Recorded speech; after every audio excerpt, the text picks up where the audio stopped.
Hello everyone, welcome back. This is Fabrício Sanchez and I would like to welcome back to my channel. It's been a while since we talked and since the last video came out. I take full responsibility for that. A lot has happened since then, but now I'm happy that we are able to get together again and a new video coming out for the channel. But before we get into today's topic, I would like to invite you, as always, to subscribe to the channel. There's a lot that we are planning to bring to you over the next couple weeks, so that just hit that button and then you're going to be able to receive the notifications when those contents come out, right? Jumping into today's conversation, I would like to talk a little bit about the role of cloud architect or cloud solution architect. There are different naming conventions for the role, but the fact is it has been in high demand over the last at least 5 years, and I think, and I do oversee this to continue to happen in the market at least for another 5 years. And the reason for that is pretty simple. Despite the fact that cloud computing as a technology, right, as a paradigm in the market is out there for at least 10 years, a little bit more now, companies are still thinking that maybe now sometime, or I should be defining my strategy in terms of technology based upon cloud computing scenarios, right? We do see a lot of collocations and infrastructure being built within the house, which is pretty comprehensible depending on the industry and the business and such. But the fact is, cloud computing is becoming something huge in the market yet, and is going to continue to be that way, I think, for 5 years or so, right?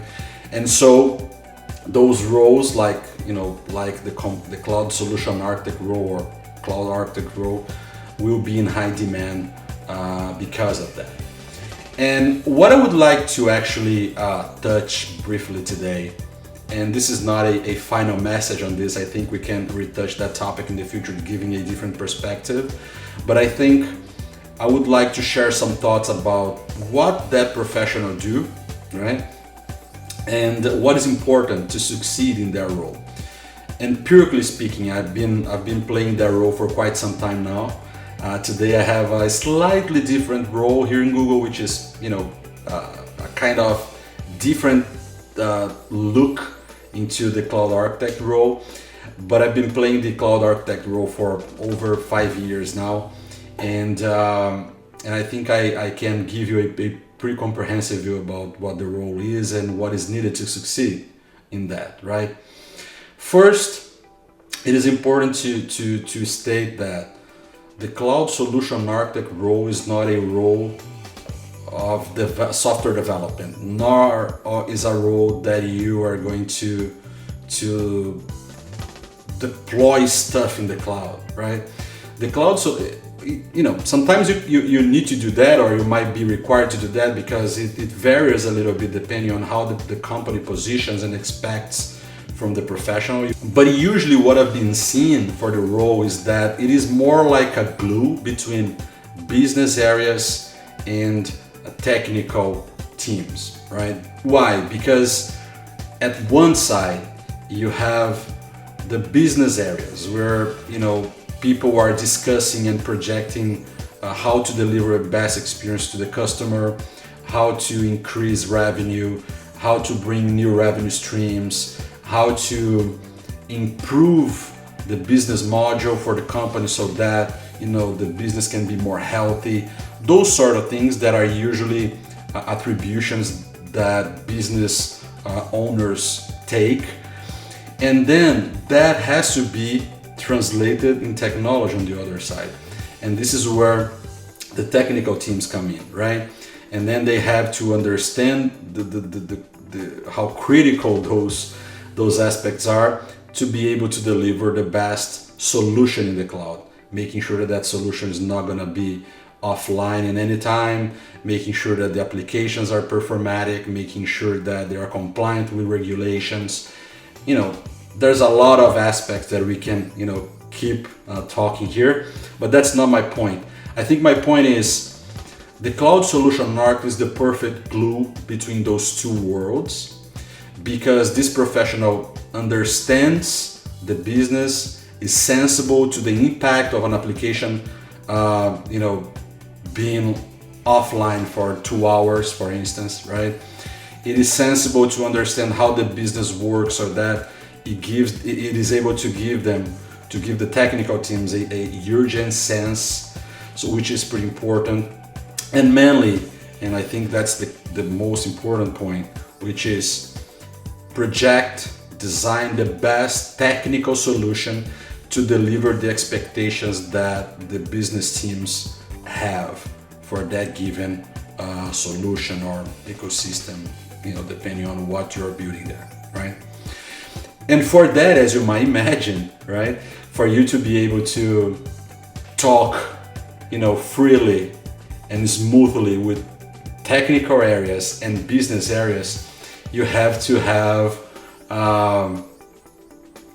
a very good mix of skills in place to be able to play in both worlds and generate the impact that the company is expecting from you, right? I don't want to get too deep on those skills. I think that deserves a video itself to kind of dig a little bit more into each one of those, but I can give you some sense about what I'm talking about.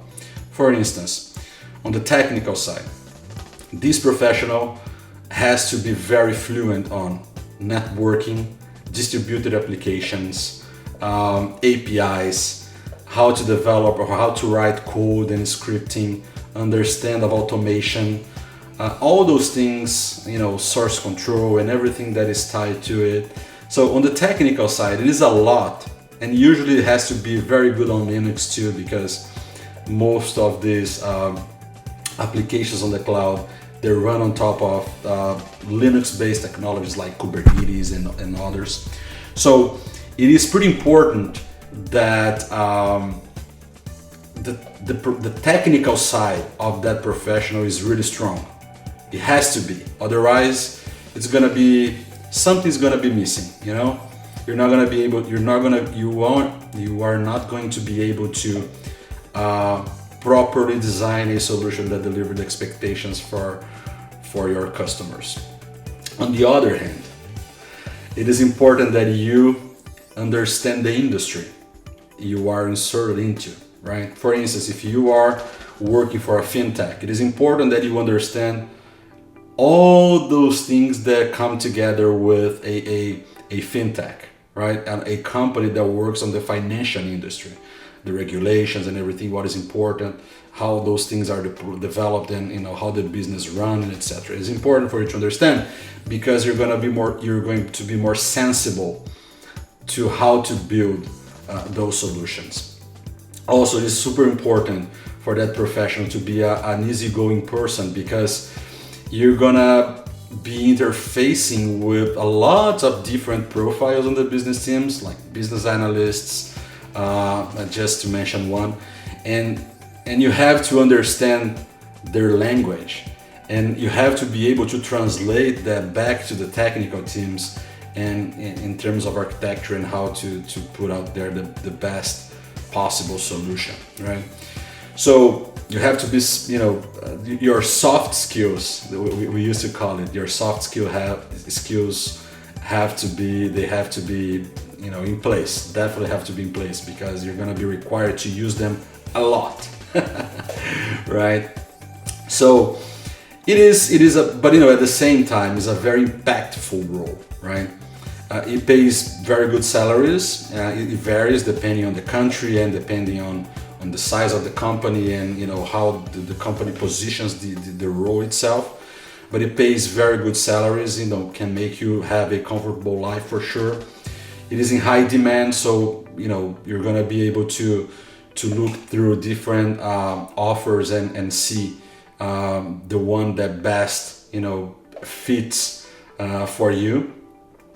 But it does require a lot for the professional. You have to usually is a position, is a role that requires very senior professionals because of that. You know, you have to be experienced on, you know, deploying stuff. You have to be experienced on, you know, delivering big projects. You have to be experienced on interfacing with different areas within the company. You have to have a comprehensive view about the business. So it's a combination of skill sets that are not that simple to find out in one single professional, right?